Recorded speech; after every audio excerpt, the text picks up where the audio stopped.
Queremos visualizar que la Bienal no es solo un premio discutido, una pieza, un debate en torno a un premio o la anulación de un premio. La Bienal es algo más que eso, y lo que tienen de común es la búsqueda de nuevas formas expresivas, nuevas posibilidades expresivas en el arte dominicano. Ustedes van a ver desde la pintura, el video performance, el dibujo, la escultura, la instalación y la cerámica y el grabado. Bienalidades 31 honra la producción y la creatividad, pero desde la Facultad de Artes de la Universidad Autónoma de Santo Domingo. Ahora quisimos que los artistas pudieran presentar de manera abierta y conectarnos con la sociedad.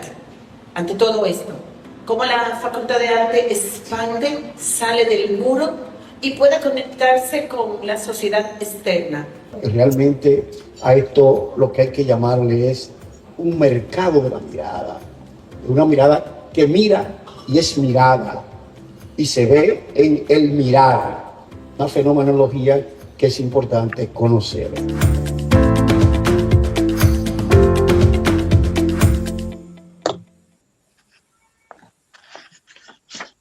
Muy buenas tardes, amigos de CAPDA.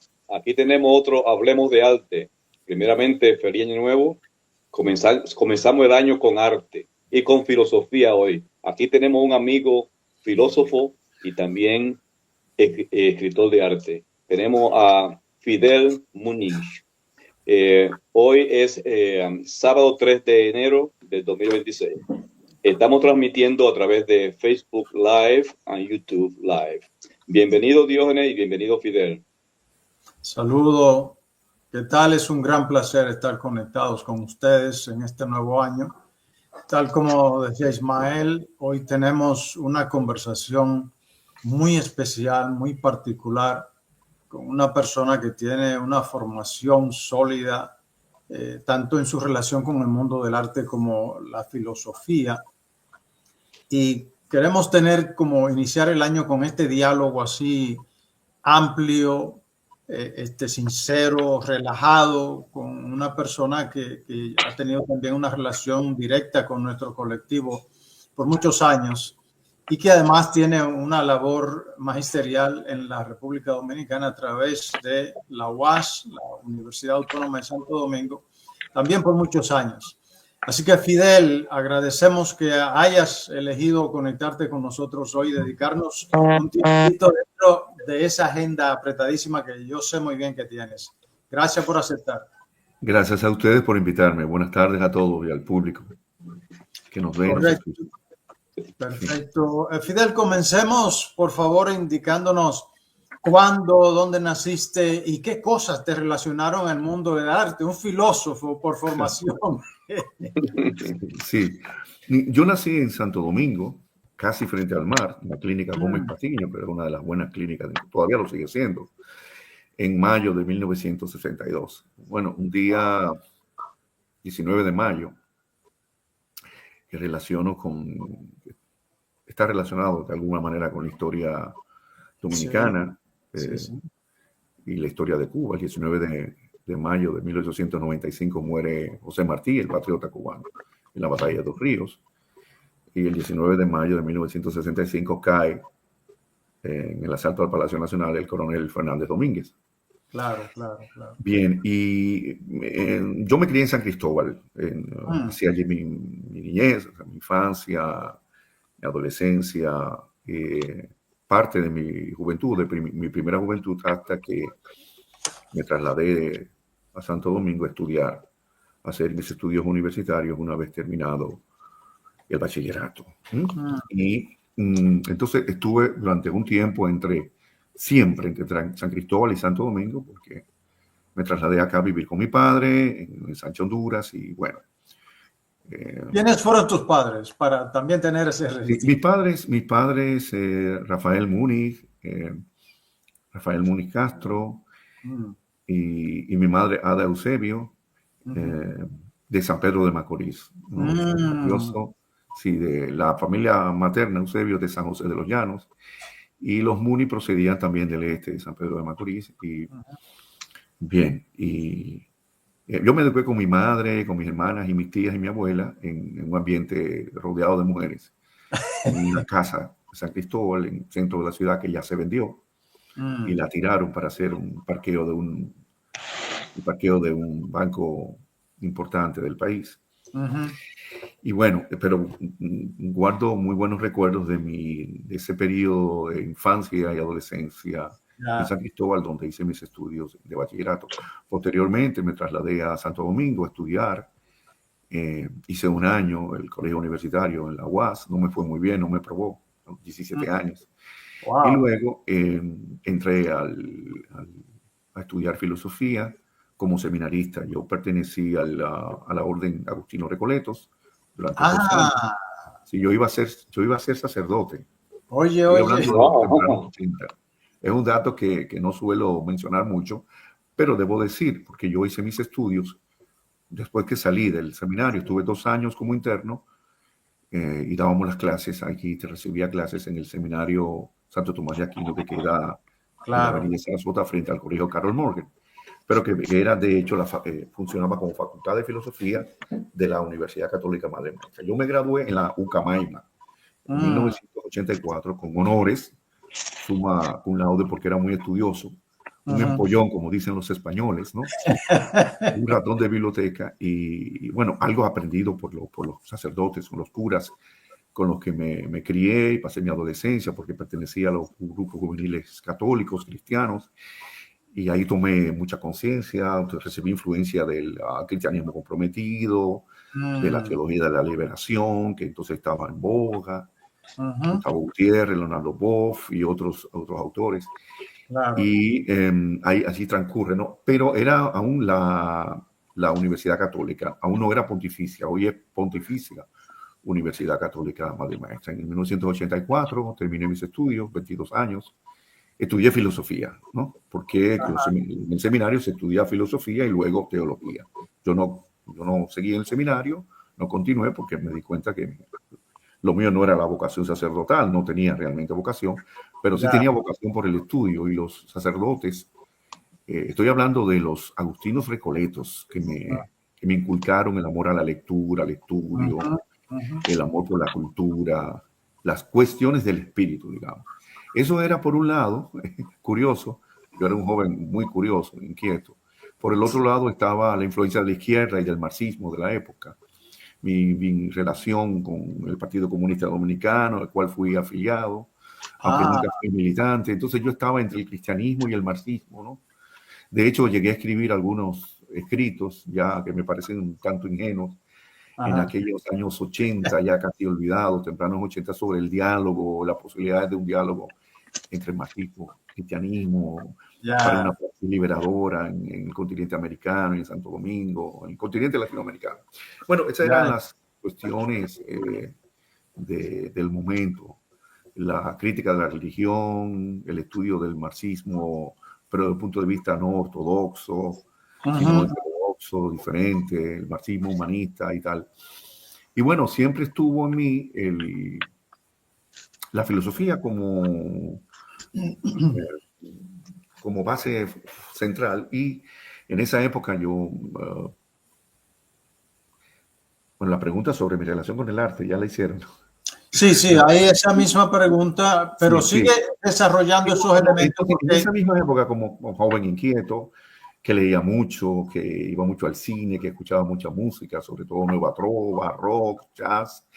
Me interesé mucho por el cine y yo llegué a hacer crítica de cine en Pininos, ¿no? En esos años 80, en el Vespertino Nacional, en la revista Hora. Antes empecé publicando en el suplemento cultural Aquí, del desaparecido Vespertino La Noticia, que dirigía Mateo Morrison, que fue la persona que me dio cabida, me dio espacio para publicar en la prensa. Y luego pasé al Nacional, a la revista Hora, y seguí pues en más que crítica, comentario, crónicas de cine, una pasión que ha sido permanente en toda mi vida, y leyendo mucho. La literatura era una gran atracción.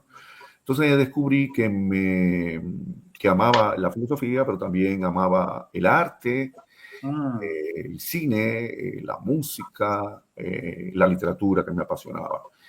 Y de ahí entonces encontré un diálogo posible entre ambos en la estética, ¿no? Y bueno, lo que está a caballo entre uno y otro es la filosofía del arte, no es la estética. Claro, claro. Y luego, pues, estuve unos años solicitando becas.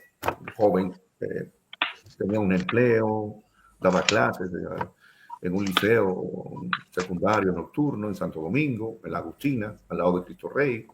Seguía publicando en el Nacional, en la revista Hora, pero quería salir del país, irme, ¿no? Entonces empecé a solicitar becas al extranjero y se me dio, finalmente, después de algunos intentos, en el año 1987, se me dio la beca a la antigua República Socialista Checoslovaca a través del Partido Comunista Dominicano. Y me fui a hacer una beca de posgrado. Y en la República Checoslovaca, que ya no existe, porque oye, en 1993 terminó la Federación Checoslovaca, ¿no? Se separaron y entonces se dividió y nació la República Checa y la República de Eslovaquia. En Praga, en la Universidad Carolina, hice mis estudios de doctorado. Me fui por 4 años, pero por razones personales duré un poco más, duré hasta 1995. Yo debí regresar antes, pero hay cosas que uno no domina. Y en esa época, lo más importante es que me sorprendieron los cambios históricos y las revoluciones en la Europa del Este, la Europa Central, ¿sí? La caída del muro de Berlín, la revolución de terciopelo en Checoslovaquia y todos esos procesos. Luego vi la guerra de los Balcanes en los 90, todos esos procesos de cambios a todos los niveles que marcaron mi pensamiento, mi manera de ver el mundo, mi manera de pensar. Y en el 95, a finales del 95, regresé a Santo Domingo porque ya había cerrado mi etapa, cerré ese ciclo de los estudios europeos en el año 95, hace ya 30 años justo. En abril del 1996, después de estar unos meses desempleado, logré ingresar a dar clases a la Universidad Autónoma de Santo Domingo como profesor viajero o no residente a San Francisco de Macorís, al CURNE, que es el Centro Universitario Regional del Norte, y al mismo tiempo también ingresé al Banco Central como traductor y me mantuve durante muchos años allí. Esa es más o menos mi trayectoria, ¿no? Viviendo del pluriempleo, y empecé también a escribir en la prensa, en el suplemento Ventana, del Listín Diario, en otros medios, en el desaparecido El Siglo, llegué a publicar algo, y luego en el periódico Hoy, en Areito, ya a partir de 2006, 2007. Y me he mantenido publicando, y luego en la prensa digital, con el tránsito a lo digital, en Acento, en el diario electrónico Acento. Claro, siempre leo. Bueno, sí. Fidel, entonces, luce que fue esa formación holística que tú tuviste que desarrolla en ti esa preocupación por la conexión con el arte y además por servirle a los intereses colectivos, los intereses ciudadanos. ¿Me equivoco en eso o qué? No. Hay una sensibilidad en mí, siempre hubo una sensibilidad estética hacia el arte en distintas manifestaciones. Yo no sabía qué predominaba en mí. Yo veía mucho cine, hasta 2 y 3 películas al día. No sé si recuerdan el desaparecido cine colonial, que era muy claro. Es una época que yo amé y recuerdo con mucha nostalgia y a veces como con algo de pena, ¿no? Porque fue una época intensa donde aún había utopías y queríamos cambiar el mundo, cambiar la sociedad, cambiar la vida. El cine era una manera de ver el mundo, de abrirse, ¿no? Y hablo de una época en que aún no me había montado en un avión, no había viajado. Yo viajé a los 25 años, ¿no? Todo lo anterior había sido proceso de lectura y de experiencia, a veces algunas de ellas dolorosas y otras gratificantes, porque así se aprende, ¿no? Entonces, siempre tuve una sensibilidad estética, pero también una sensibilidad política hacia la izquierda, ¿no? Hacia la crítica de los males, el rechazo a la injusticia, a la opresión. Y yo creo que una cosa y la otra son indisociables, ¿no? Siempre he tenido ese pensamiento crítico y acompañado de un pensamiento sensible, que me permite apreciar la belleza y el horror del mundo también. Claro, claro. El horror que estamos viendo en estos días, ¿no? Sí, precisamente hoy cuando hacemos el programa, la situación en Venezuela se torna bastante difícil. Para ti, Fidel, ¿cuál es la relación entre filosofía y arte? Es una relación estrecha, justamente. Que a mí me preocupó desde el principio. Yo dije, bueno, hay algo. Tengo estas dos fuerzas, o estas dos vocaciones, digamos, porque yo no me llamo filósofo, me llamo filósofo, digamos, filósofo por vocación o por profesión, y escritor por vocación, realmente, y docente por vocación también, porque esa es otra parte. La relación entre filosofía y arte siempre ha estado presente, una relación estrecha desde en Occidente y también en Oriente, desde la antigüedad griega clásica, desde antes de Platón y Aristóteles, desde los pitagóricos. Recuerden que el arte fue uno de los objetos de estudio de la filosofía. Y que de ahí nace la filosofía del arte, ¿no? Toda la reflexión teórica en Occidente sobre las artes parte de Platón, sobre todo antes. Tenía antecedentes con los pitagóricos y sus disquisiciones en torno a la armonía visual, la armonía auditiva, pero es con Platón donde toma Platón, el enemigo de las artes, curiosamente, toma fuerza. Y luego con todo la poética aristotélica, y luego la Edad Media, y luego San Agustín, Santo Tomás, y el Renacimiento, la modernidad, Nietzsche, Heidegger. Hay esa relación porque la filosofía siempre se ha preocupado por lo sensible, ¿no? La filosofía de lo sensible, la filosofía de la experiencia del mundo, ¿no? Como una experiencia estética, ¿no? Y si hay una relación estrecha entre dos campos, dos actividades, es esa. Hegel, incluso, en la tríada, que cuando habla del espíritu absoluto, habla de las tres grandes actividades, que son grandes esferas, que son la religión, el arte y la filosofía, pero van de menor a mayor. Para él la filosofía es el sumo de todo, lo máximo, o sea, la mayor actividad, o la más alta, la más sublime actividad que es posible realizar por el ser humano, ¿no? Pero antes está el arte y antes está la filosofía. En el acceso al conocimiento absoluto está en la filosofía, pero también de algún modo religión, arte, filosofía han estado presentes en mí. Son dimensiones de la vida, de la actividad humana siempre presentes, y yo de algún modo las relaciono, ¿no? Correcto. Ismael. Sí. Fidel, una curiosidad, ese apellido Muni, que no es dominicano, no es ibaeño, ¿de dónde viene ese apellido?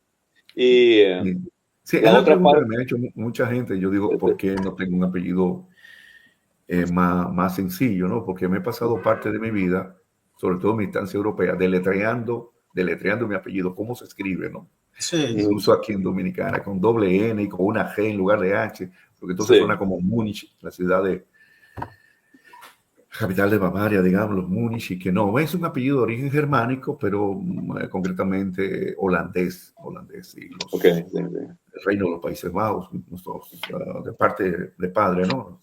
Sí. Ascendientes paternos salieron de Holanda, algunos se establecieron en Nueva Ámsterdam, que es hoy Nueva York, y otros en las Antillas holandesas trabajando para la corona, y luego se independizaron y vinieron a Santo Domingo. Entonces es un apellido de origen germánico, como es el idioma neerlandés, ¿no? Claro. Eusebio es bien español, sí. No, sí, bueno, esos apellidos siempre vienen de Europa. Sí, es un apellido que no llevamos muchas personas. Correcto. Sí. Pero tenemos muchos apellidos de minorías étnicas y nacionales en la República Dominicana. Sí. ¿Existe una tradición filosófica en la República Dominicana? Buena pregunta, porque yo me he cuestionado sobre ello. Ahora hay mucho interés por, de algún modo, destapar o conocer o vislumbrar o indagar sobre esa supuesta tradición filosófica, o la pregunta si existe. Mira, no hay una tradición como tal, una tradición continua en el tiempo, permanente, sistemática, porque no hay una escuela, digamos, sistemática, como podríamos encontrar en otros países, incluso en Latinoamérica, tal vez Argentina, México. Es algo, yo diría que incipiente, aunque hay antecedentes, algo de algún modo fragmentado, de algún modo ocasional, que va cambiando con el tiempo. Creo que no hay una tradición como tal, pero sí ha habido pensadores y ha habido pensamiento filosófico y también político, social. Ha habido una intelectualidad importante. Lo que no ha habido es esa continuidad en el tiempo, y lo que constituye una tradición es justamente la repetición, el hecho de ser continuo. Si no hay una continuidad, no hay tradición. Lo que hace que algo se convierta en tradición es que continúe en el tiempo y no sea interrumpido, ¿no? Claro. Pero sí podemos hablar desde la época de Pedro Sánchez Valverde, con sus preocupaciones por las cosmogonías indígenas y locales, o por ejemplo el arte, la influencia religiosa colonial en el arte, en el pensamiento. Tenemos a Pedro Francisco Monod, tenemos a Eugenio María de Hostos, importantísimo, su incidencia en la educación secular, laica en la República Dominicana, enfrentado al sistema de entonces, y que todavía reivindicamos, y se reivindica un pensamiento vivo, por una tradición, digamos, una tradición pequeña, o sea, unas escuelas marcadas por el positivismo, primero por el pensamiento colonial y luego por el positivismo como reacción, Hostos y otros. Tenemos también a Armando Cordero, Andrés Avelino García, Andrés Avelino padre y Andrés Avelino hijo, ya fallecidos, importantes, digamos, que fundaron la Escuela de Filosofía de la Universidad Autónoma de Santo Domingo, donde sí se habla sobre, y es una preocupación, se investiga sobre esta tradición, o sobre los filósofos dominicanos. Andrés Avelino, por ejemplo, y un Cordero, y otros que podría mencionar, y toda una nueva generación de compañeros, de colegas docentes que están haciendo filosofía, pero no repitiendo los esquemas coloniales o los esquemas ideológicos, o simplemente simplemente siendo caja de resonancia de influencias externas, sino tratando de estructurar y de pensar con cabeza propia, de estructurar un pensamiento propio que corresponda a nuestra realidad y a nuestra particularidad como caribeños insulares y tal. Estoy hablando de jóvenes como Leonardo Díaz, jóvenes filósofos, un poco más jóvenes que yo, incluso de edad.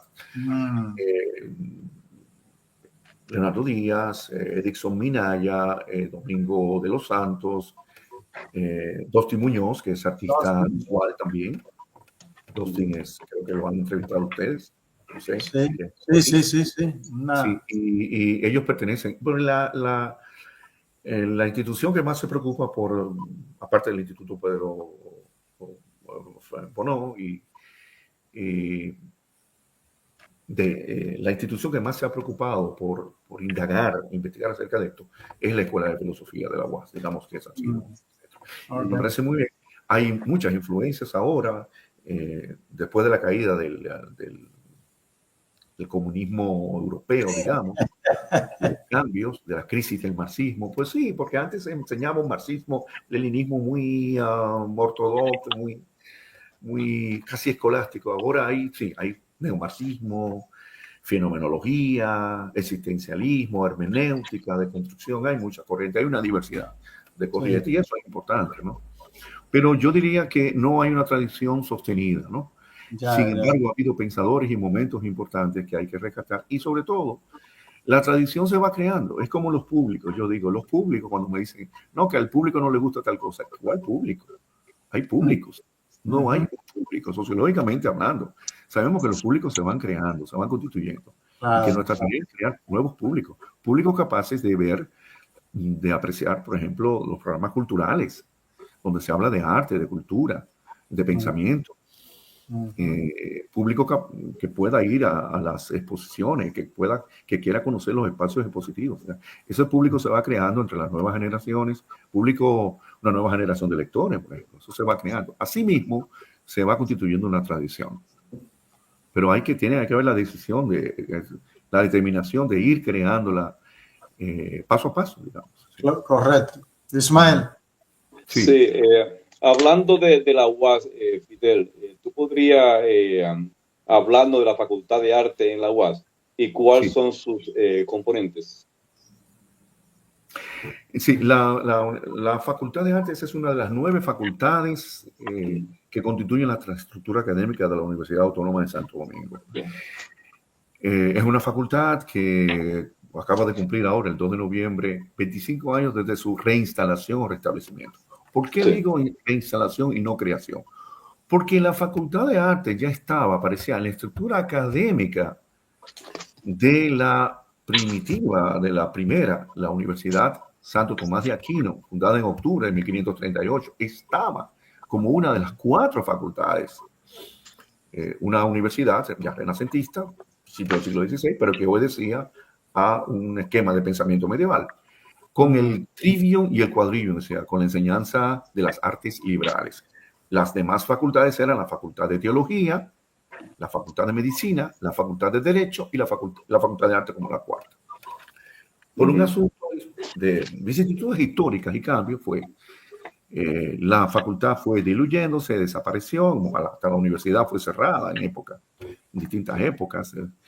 Y finalmente, bueno, ya a principios del siglo, a mediados del siglo pasado, aparece como, y sobre todo los 60, 70, aparece como Departamento de Artes. Adscrito, se convierte, es degradado a Departamento de Arte, adscrito a la Facultad de Humanidades. Pero ya, gracias al esfuerzo de una serie de profesores visionarios, no, nosotros tenemos que fundar una facultad aparte. Tenemos las disciplinas, las competencias y todas las prerrogativas para crear algo independiente, con vida propia.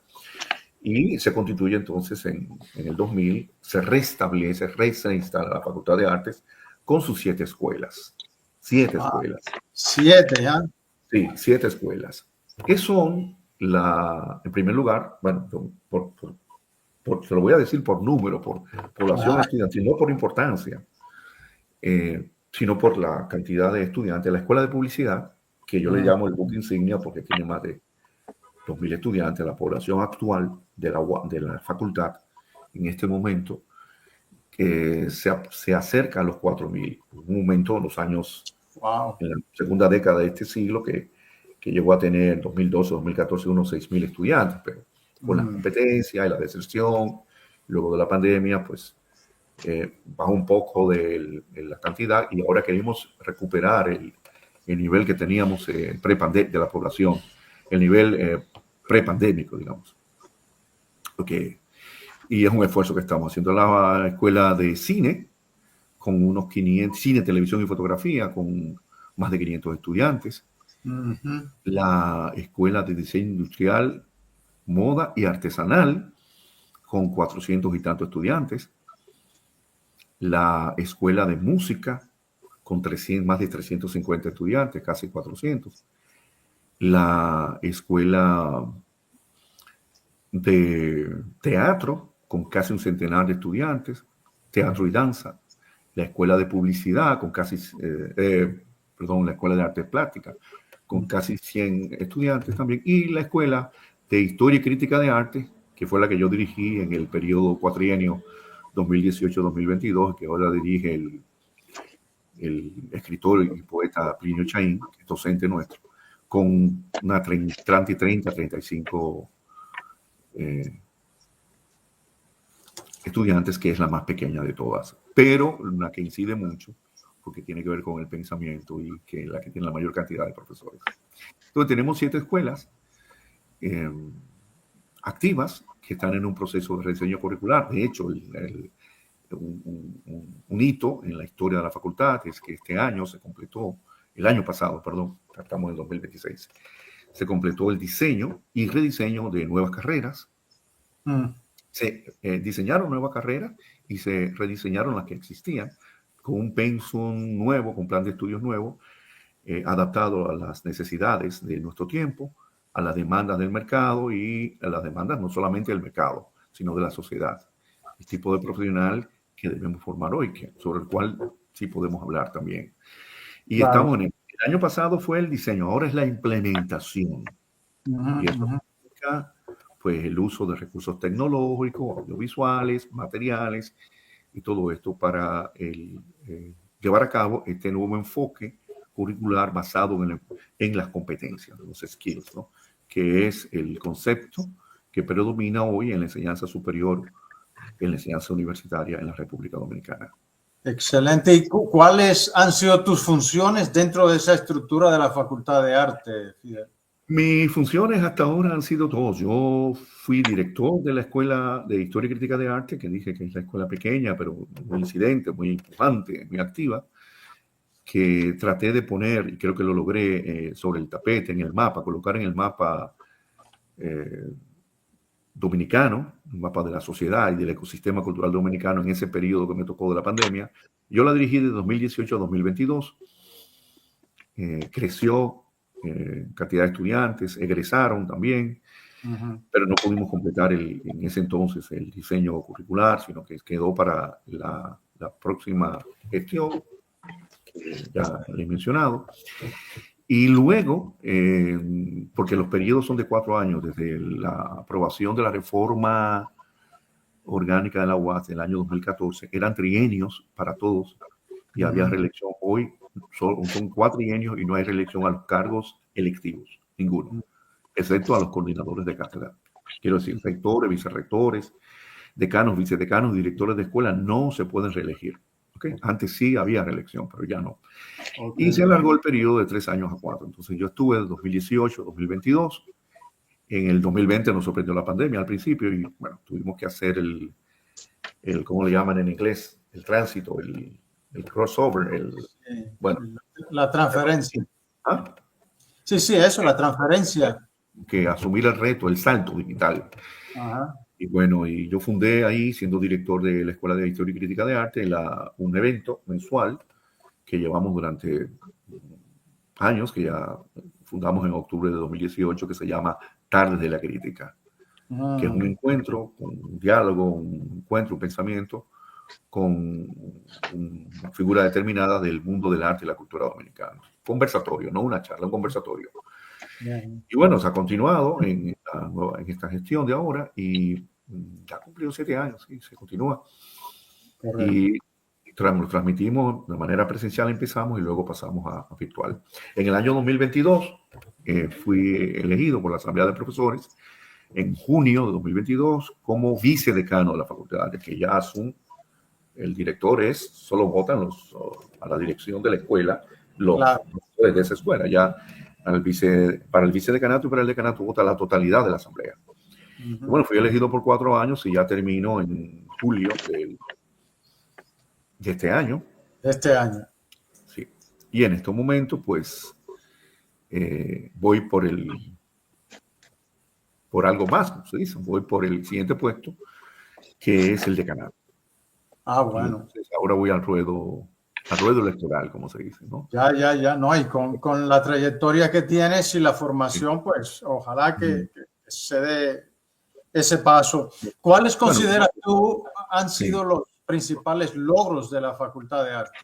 Yo pienso que este logro es importantísimo, este rediseño, porque no se hacía rediseño teníamos 25 años sin hacer rediseño, prácticamente del año 99-2000. Es importantísimo, ha involucrado a todo el mundo prácticamente, a profesores, a coordinadores encargados de rediseño curricular. De algún modo, las escuelas, las carreras, las cátedras tienen que renovarse, tienen que reinventarse. Yo siempre insisto, mi lema ha sido renovarnos, reinventarnos. El lema anterior para el vicedecanato. Ahora mi lema es repensar la facultad, reinventar la universidad, de lo local a lo general. Y bueno, sí, creo que ha sido un logro este rediseño y diseño de las nuevas carreras, el nuevo plan de estudios, de las 7 escuelas y de las distintas carreras, porque cada escuela ofrece 2 y 3, 4 y hasta 5 carreras. Algunas ofrecen más que otras, tanto a nivel de licenciatura como a nivel técnico. Entonces son como unos 20 planes de estudio, 21 planes de estudio en general. Y luego viene el reto, el desafío, que es la implementación. No se trata solo de ahí, lo tenemos en papel, aprobado por los organismos competentes, sino llevarlo a la práctica. Correcto. Y tratar de implementar ese nuevo enfoque, ¿no?, que contribuya a mejorar la calidad de la docencia, procurando la excelencia siempre, que parece un cliché, la excelencia. pero la excelencia debe ser el norte nuestro. Mejorar cada vez, innovar, ¿no? Ir de la mano de la tecnología, pero también de las prácticas docentes contemporáneas, acordes con las necesidades, con un pensamiento humanista, no todo es tecnología, ¿no? Con una orientación hacia formar. No se trata solo, como digo, y he dicho, no se trata solo de formar profesionales competentes que sean capaces de responder a las necesidades del mercado. Porque hoy pensamos mucho en el mercado, a las demandas de las empresas del mercado. No, lo que tenemos que formar sobre todo es ciudadanos. Ciudadanos, no solamente profesionales aptos, competentes, sino ciudadanos. Ciudadanos críticos y comprometidos con su tiempo y con su sociedad, con su país. Correcto. Con una ética de valor, con una formación integral. A eso yo le llamo las 4C. ¿Qué tipo de ciudadano? Porque insistimos, profesionales aptos y competentes, eficientes, capaces de insertarse en el mercado de trabajo, está bien. Que respondan, está bien, perfecto. Ese enfoque es bastante neoliberal, ¿no? Sí, pero lo otro es lo propio de la academia. La academia aporta a un profesional capaz, pero también un ciudadano capaz de insertarse en la sociedad. Claro. Y de intentar mejorarla con su visión, ¿no? Si vamos a formar ciudadanos corruptos, ciudadanos aliados por los vicios y la deformidad de la sociedad del sistema, entonces no estamos en nada, ¿no? Creo que no es esa la labor de la universidad, que debe ser humanizante y humanizadora. Las 4C son ciudadanos competentes, ciudadanos críticos, ¿ya? Ciudadanos conscientes y ciudadanos comprometidos. Y eso es importante. Entonces, nosotros creo que el rediseño ha sido un gran logro. El otro logro ha sido la reinserción, la presencia cada vez mayor en la sociedad dominicana. Creo que nos hemos vinculado, hace falta una mayor vinculación, pero cada vez está más claro que las escuelas se están vinculando y aunque tenemos nuestras limitaciones, y ahí están, tenemos que llegar a un público mayor, tenemos que intentar estar más presentes en la sociedad, ¿no? Y atraer a ese público que tiene necesidad de arte y que quiere estudiar arte y que tal vez no tiene la información porque es del interior, el muchacho que sale del bachillerato, que sale de la modalidad en arte, de las escuelas, de los liceos, de los bachilleratos en arte, las modalidades, de las 8 modalidades que tiene el sistema de educación media dominicano, y que esos muchachos sepan que en la Facultad de Arte tienen la oportunidad de estudiar, pueden estudiar y pueden estudiar algo de lo cual puedan vivir. Que la arte artística deja, que no es algo sin futuro, ¿no? Que se puede vivir, que hay un mercado de trabajo, que hay un campo ocupacional, pero eso es un trabajo de publicidad que tenemos que hacer nosotros y cada vez estar más presente en la sociedad dominicana, en sus instituciones. Ismael, sigue con las próximas preguntas, por favor. Sí, Fidel, ya que hablamos de los... Hemos dado al día de hoy ya más de 5.300 profesionales hemos aportado a la sociedad dominicana desde el año 2000. Bueno, cuando nos fuimos, la facultad se reinstaló, ya van más de 5.000, casi 5.500 profesionales y la tendencia es a subir, ¿no? A seguir aportando. Qué bueno, qué bueno. Eso es una buena... buen plan de educar y de tener profesionales educados con una conciencia de progreso.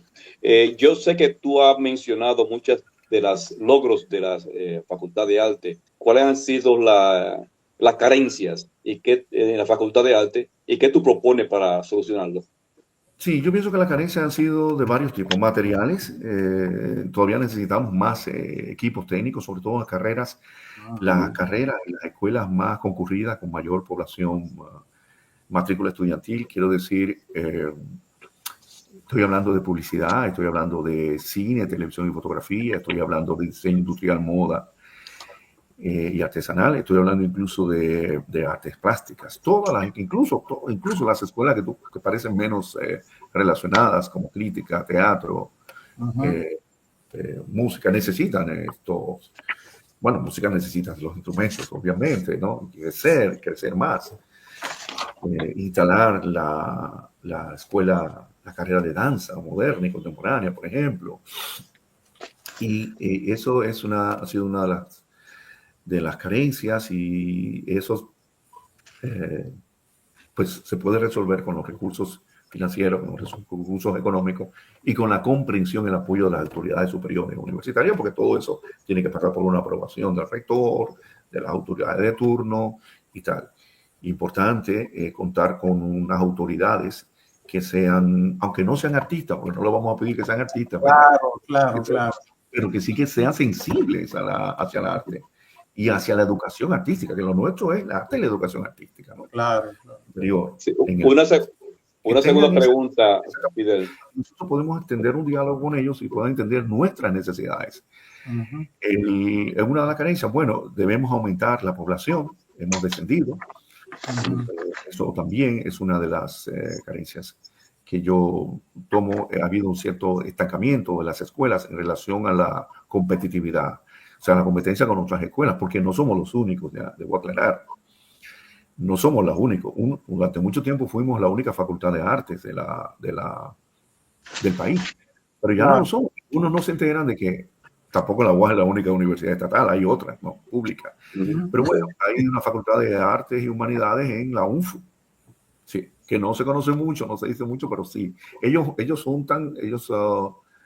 combinaron, fusionaron las artes y las humanidades. Aquí nosotros las tenemos separadas como dos facultades, facultad de artes y facultad de humanidades, ¿no? Y luego, bueno, creo que a lo interno, en el sentido ya humano, hace falta mayor sentido de unidad entre los artistas y entre los docentes, o entre los artistas docentes y en general los profesores. Hace falta un mayor sentido, una mayor armonía. Yo he sido muy crítico de esto. Si queremos llegar y seguir, llegar más lejos y seguir incidiendo en la sociedad dominicana y ser respetados no solamente en lo externo, sino en lo interno, porque también hay, en torno a los artistas y al arte, hay estigmas y hay prejuicios que vienen de los mismos profesores, algo que parece inaudito o increíble, pero sí que vienen de profesores de otras facultades, ¿no? Entonces hay que vencer eso y la única manera es con ese sentido de la unidad, de un proyecto común, ¿no? De un liderazgo compartido donde nadie se crea que es el líder, que entre artistas que son muy libres, que cada uno tiene su libertad de acción, pero dentro de un parámetro, dentro de una comunidad académica que es la universidad, que nos obliga, pues sí, a llegar a acuerdos, a consensuar. Entonces falta mayor consenso sobre nosotros. Y hay una carencia ya a nivel interno que no nos ha hecho crecer, no nos ha hecho crecer más. Creo que debemos ser más unidos, de ver más sentido de pertenencia, ¿no? Y ser menos individualistas. Creo que no nos favorece esa postura de cada cabeza es un mundo, cada universo aparte. Creo que hay que abogar por los proyectos comunes y por los liderazgos compartidos, como yo sostengo. Claro. Bien. Buena visión. Fidel, otra pregunta que te voy a hacer también es, debido a que yo conozco varios maestros de la UAS allá, y siempre muchos de ellos se están quejando que los estudiantes, al ser una universidad estatal, muchas veces los estudiantes de pocos recursos usualmente asisten a la UAS, y muchas veces no tienen con qué comprar los materiales necesarios, quizás comprar un libro, o quizás aquello que pinta no tiene necesario suficiente fondo para comprar los materiales. Para llegar a una clase de arte, tú necesitas materiales. No hay una forma de cómo crear un fondo para ayudar a aquellos estudiantes y identificar quiénes son esos estudiantes que necesitan, ya que tienen problemas económicos y no pueden, quieren. Esa es una buena idea. Es una buena idea y puede implementarse. Qué bueno que lo plantees, porque de algún modo hay que ayudar. Hay muchachos que a veces yo he tenido casos de estudiantes. Profesor, yo no vine a la clase porque no tenía el pasaje. Y yo digo, pero tú me lo escribes y yo te lo presto el dinero, o sea, a ese nivel, y no creo que me estén mintiendo, ¿no? Eso te obliga a ti a ser flexible, porque el estudiante guatemalteco tiene una particularidad. No estamos hablando de estudiantes de universidades de clase media, de otras universidades privadas, que van en carro, que tienen mejores oportunidades, horizontes de vida, aunque es cierto, cada vez más jóvenes de clase media y de distintos niveles, ¿no? De los distintos niveles de la clase media o de la pequeña burguesía, acuden a la UAS a hacer sus estudios, estudian en la UAS, ¿no? Pero sí, hay carencias en los estudiantes, sí. Y yo pienso que de algún modo sí se podría hacer eso. Eso podría tildarse de dadivismo, de un poco lo que hace el gobierno, ¿no? Con el bono. Pero hay que buscar la manera de, ¿no? De llegar a un compromiso con ellos. De algún modo, bueno, sí, te ayudamos y después tú retornas eso. Creo que se puede de algún modo devolviendo eso, porque se siente el compromiso, ¿no? Me están ayudando, sí, pero cuando yo empiece a trabajar, de algún modo tengo que devolver esto, porque eso es público, ¿no? Ese dinero, dinero de la universidad son dineros públicos. Es dinero del pueblo, ¿no? Aquí se estila en algunas universidades que a los estudiantes ya así de término, por ejemplo, los ponen a dar clase y se les remunera a partir de ahí, de ese servicio que dan, o como monitores en un salón de clase, o se le asigna una clase básica dentro de la estructura del departamento de arte. Sí, mira, eso se puede, mira, esta y otras, muchas otras cosas se pueden hacer. El problema es que la universidad todo está centralizado, depende de la figura dominante del rector, que casi una figura cuasi presidencial. Entonces hay muchas trabas administrativas. Eso tendría que pasar por una aprobación del consejo directivo, crear ese fondo, alguien que lo administre, que lo sepa administrar. Y bueno, que se aprueben, pero que hay que innovar. Obviamente, en la estructura administrativa universitaria hay que innovar, posible. Por ejemplo, con los pagos digitales, que cada vez son más frecuentes. El pago con tarjeta, la publicidad. Tú tienes cosas, por ejemplo. Tú tienes un diplomado, una maestría, la estás promoviendo, la estás publicitando. Quieres difundirla. ¿A través de qué? De las redes sociales, obviamente. Tienes Instagram, Facebook, Twitter o X, como se llame, o los otros. Y lo mejor es que pagues, ¿no? O sea, existe también la publicidad pagada. Y bueno, eso se paga con tarjeta, eso no se paga en efectivo, ¿no? Entonces hay que contemplar, luego tú lo haces a modo propio, no a nivel, no como institución. Son las dificultades. Para las maestrías, las universidades, he visto universidades extranjeras que tienen modos de colocar publicidad digital, y eso forma parte de los gastos de la administración y de la gestión, ¿no?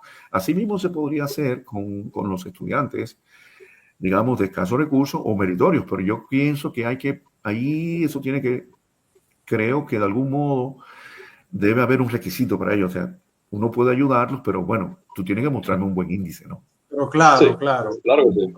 Porque las cosas se ganan, hay que aprender a que las cosas se ganan. Claro, sí, no es una dádiva, ¿no? Y bueno, sí, siempre podemos innovar, implementar. Es lo bueno de hacer una gestión compartida, que surgen las ideas, y luego, bueno, la universidad tiene que modernizarse, porque no puede seguir siendo, en general, una universidad análoga en el mundo digital. Realmente, claro. Eso es un desfase total. Ha intentado, la universidad intenta hacerlo, pero con relación a otros universidades sí que tienen la plataforma digital para colocar notas, para dar clases, pero no es suficiente. En la parte administrativa, pues los procesos tienen que ser más ágiles, más eficaces, más rápidos, más transparentes, ¿no? Y que no le cuesten tanto trabajo a los estudiantes. Entonces, esa es una parte de la gestión en la que tenemos que vernos, ¿no? ¿Cuáles las posibilidades, sí. ¿Cuáles consideras tú son las mayores dificultades para enseñar arte en una institución como la UAS? La mayor dificultad, pienso que como tal no es difícil, ¿no? Pero yo creo que una dificultad es el bajo nivel educativo de los estudiantes. Es decir, tú te encuentras con estudiantes que quieren estudiar arte, pero no tienen ninguna noción, ninguna formación.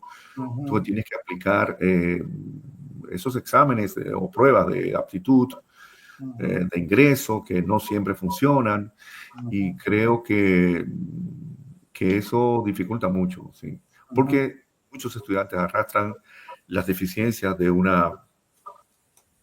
aprendizaje defectuoso, digamos, de un sistema educativo, y eso viene de atrás.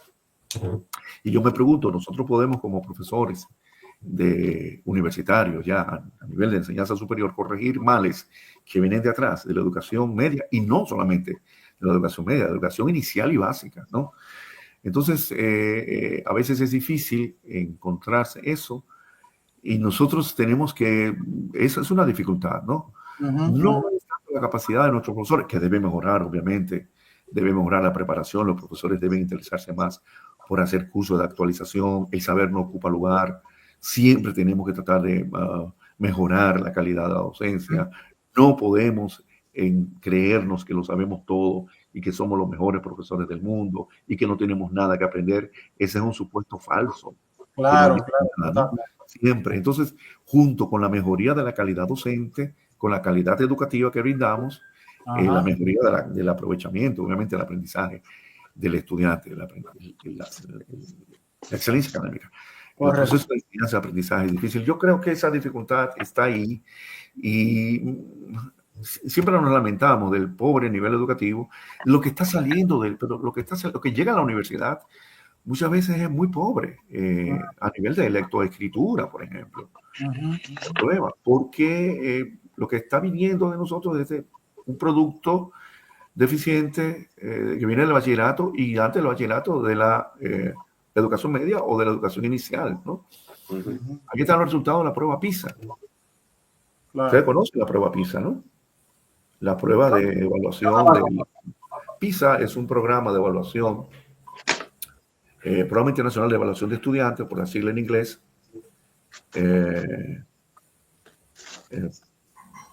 y que evalúa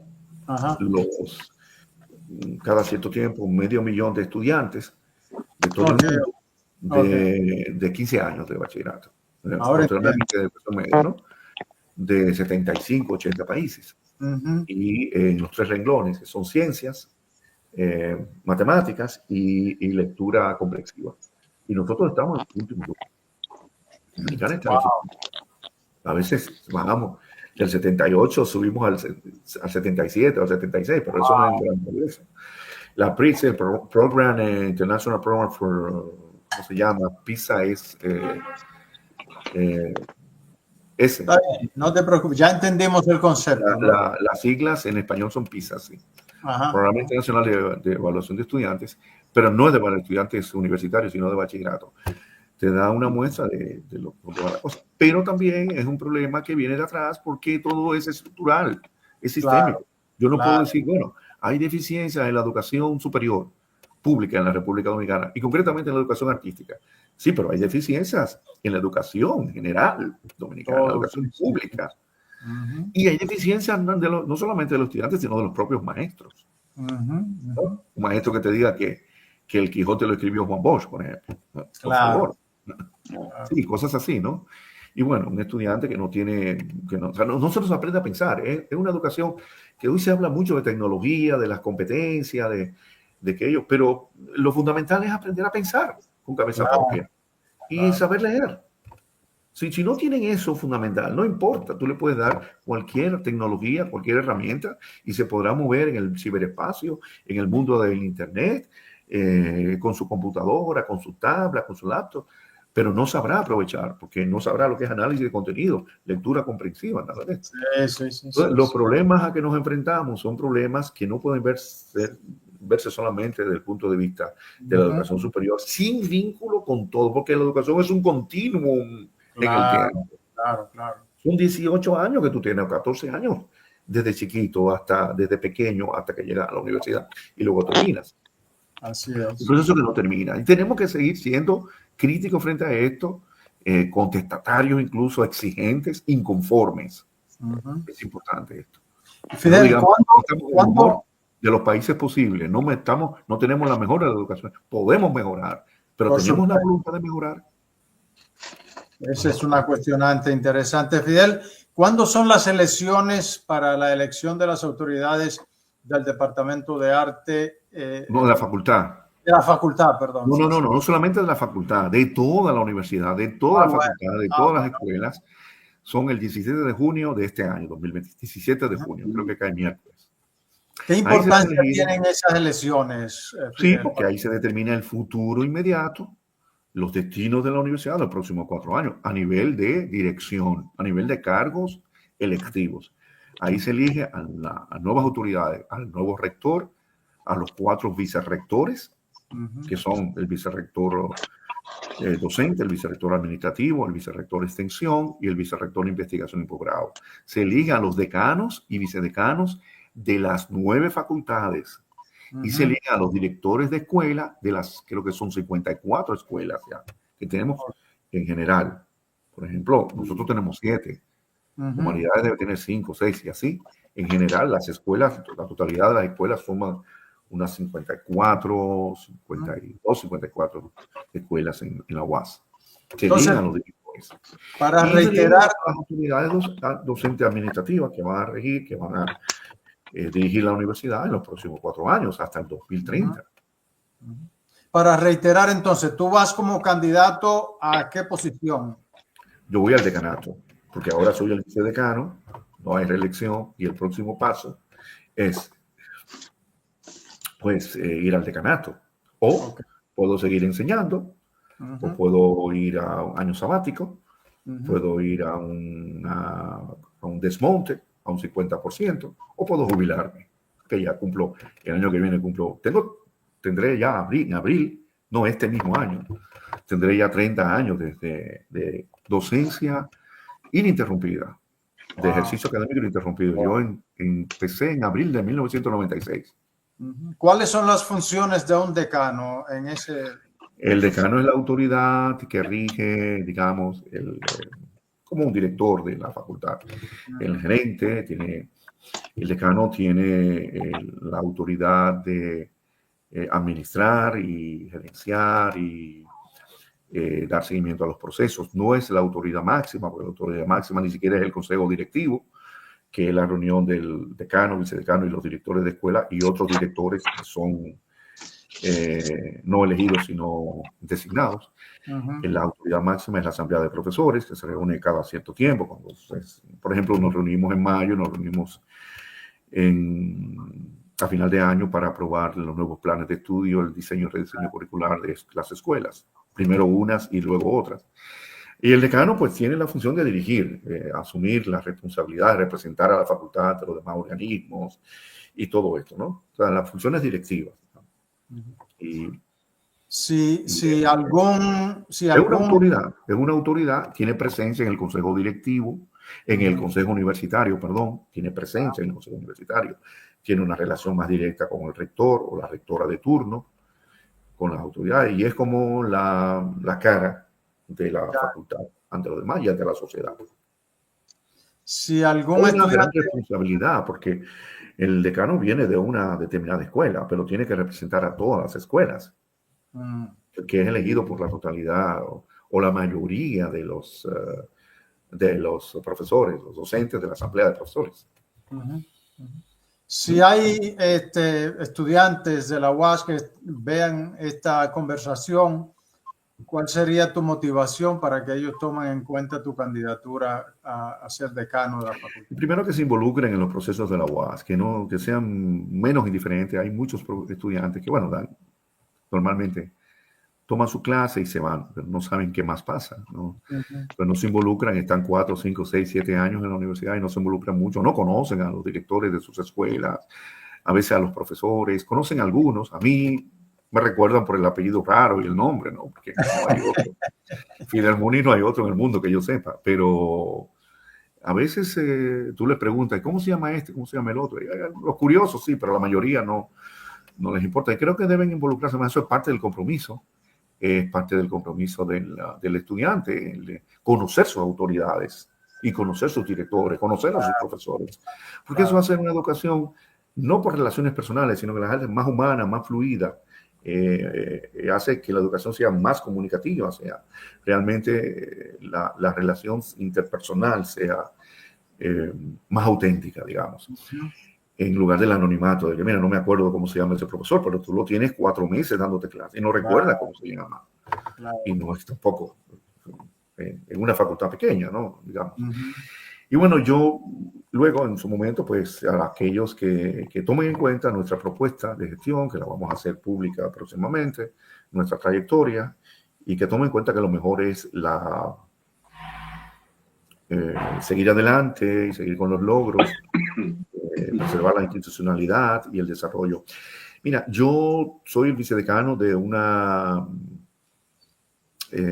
gestión presidida por una decana que me merece todo mi respeto y mi aprecio, mi valoración. Ella ha hecho, en mi opinión, una estupenda gestión. Yo le he acompañado en lo posible como segundo al mando, como vicedecano. Es la arquitecta Arely Suero, excelente persona y excelente profesional, arquitecta, docente, artista plástica, artista visual y una verdadera gestora educativa. Y ella ha hecho logros institucionales, conquistas, ha logrado cosas que deben preservarse en el tiempo y en el espacio.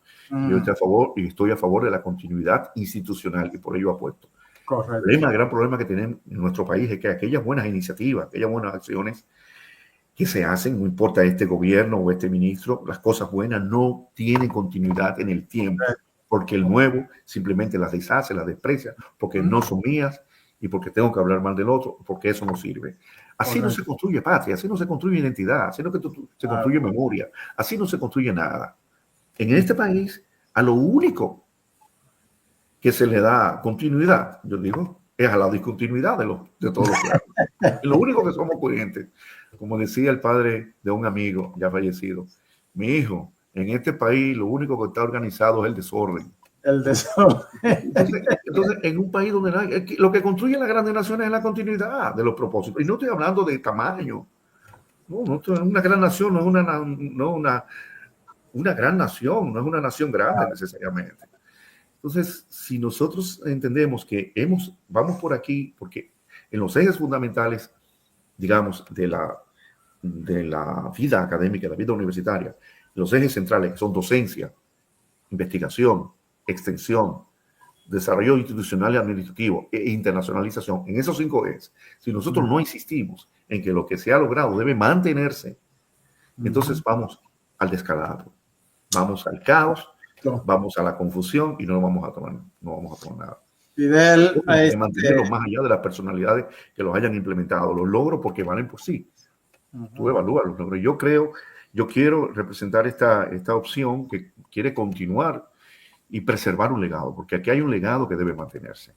Yo he dicho esto, lo he dicho honestamente, creo en esto, creo en el compromiso, el papel de la universidad, el compromiso de la universidad con la sociedad. La universidad se debe a la sociedad, no a ella misma.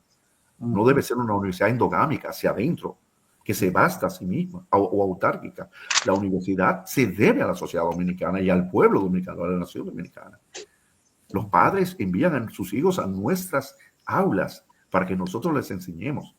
Y nosotros cobramos con el dinero del pueblo, dinero de la gente, de los contribuyentes. Debemos darle más a la UAS, debemos darle más a la facultad, debemos dar más de nosotros mismos en un compromiso. La educación es fundamental.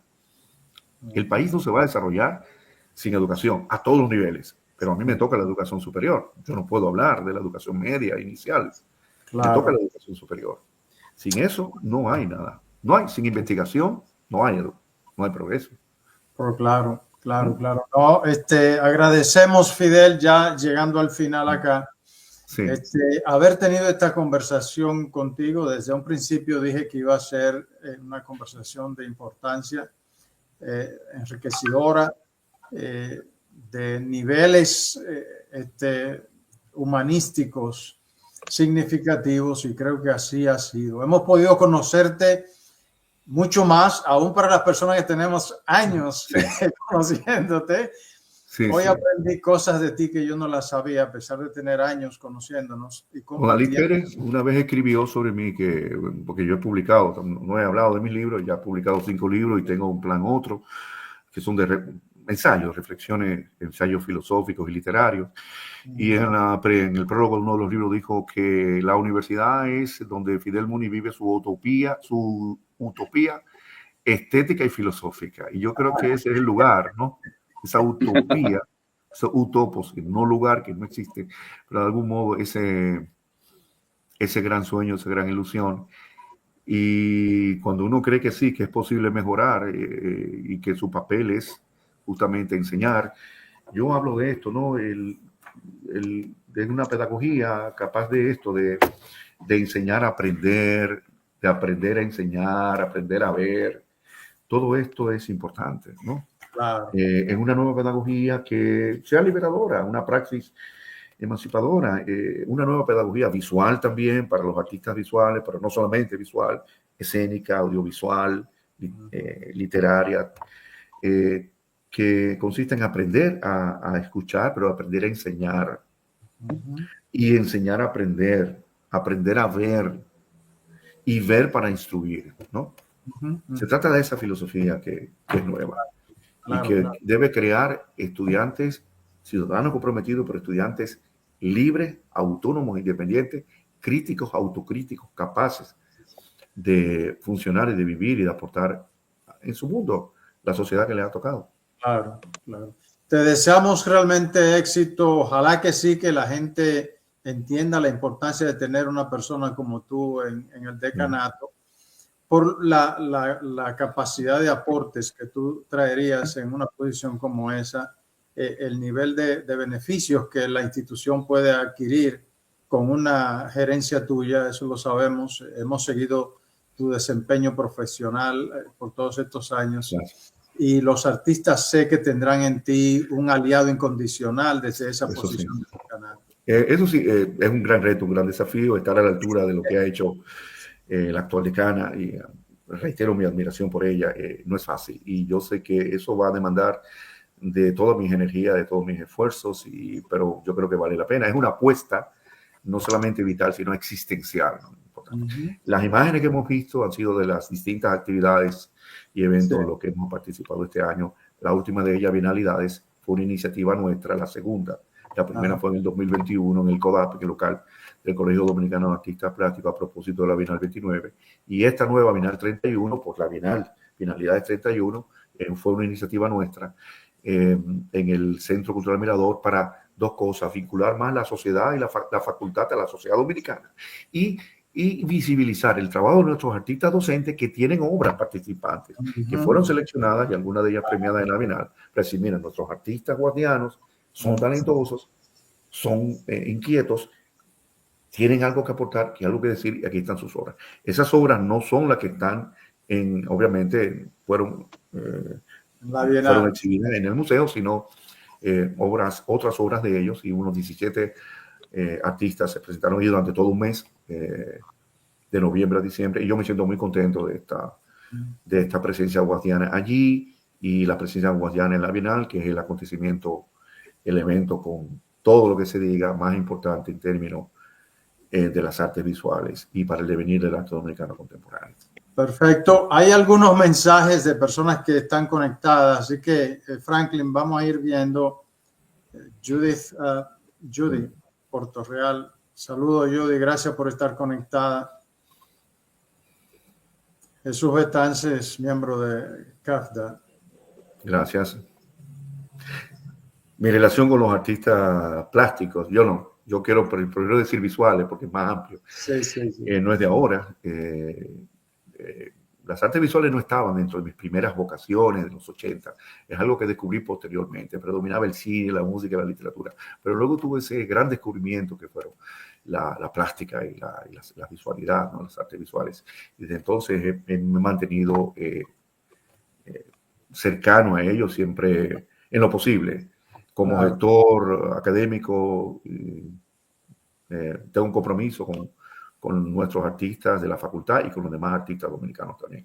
Eric Estrella, un gran amigo, jubilado de nuestra Escuela de Artes Plásticas, que emigró a Nueva York, no quiso seguir con nosotros, y ahí, bueno, tiene que aguantarse su frito, ¿no? Nosotros estamos ahí calentitos, Eric. Un gran saludo para él, un fuerte abrazo. Ahí vi a Miguel Ramírez y Alex Guerrero, dos pilares. Pero Oficios es un gran amigo y aliado. Y Alex es un hermano de la época de Praga. Alex y yo nos conocimos en el 87. Tenemos esa experiencia común de los años praguenses y hemos seguido colaborando. Alex está haciendo una labor importante por el rescate y la recuperación de la gráfica, las artes gráficas en Santo Domingo, un poco que está bastante descuidado, ¿no? Entonces tenemos que apoyar a Alex también en sus proyectos y desde el decanato pues haremos todo lo posible. Vamos a ser cómplices en esto. Precisamente estamos tratando de hacer un circuito entre Miguel Ramírez, Alex Guerrero y yo sobre el grabado, tanto allá en República Dominicana como acá, porque la verdad es que se ha descuidado un poco la producción del grabado. Cierto. Y cuando decía de la continuidad, es cierto, la continuidad de los males, ¿no? Del robo al erario público. Bueno, yo quiero darle continuidad a las cosas buenas y a los buenos propósitos. Creo que es un intento que vale la pena y tenemos que hacerlo. Porque algo que me decía un compañero, un colega docente, filósofo, es que, y si le dejamos los puestos a los otros, a los malos o a los inmorales, ¿qué vamos a hacer? Le vamos a dejar los espacios. Se trata de conquistar espacios, es desde los espacios que se hacen los cambios, ¿no? Además que son espacios nuestros, porque son espacios comunes. Son espacios, desde los espacios académicos se pueden hacer muchas cosas. Claro. Y hay que vencer las trabas, los burocratismos, Claro. los obstáculos que tenemos, pero con la fortaleza mental y con la decisión, ¿no? Sí. Con voluntad. ¿No? Fidel, hermano, mucho éxito. Gracias por haber aceptado participar con nosotros hoy. Te deseamos lo mejor.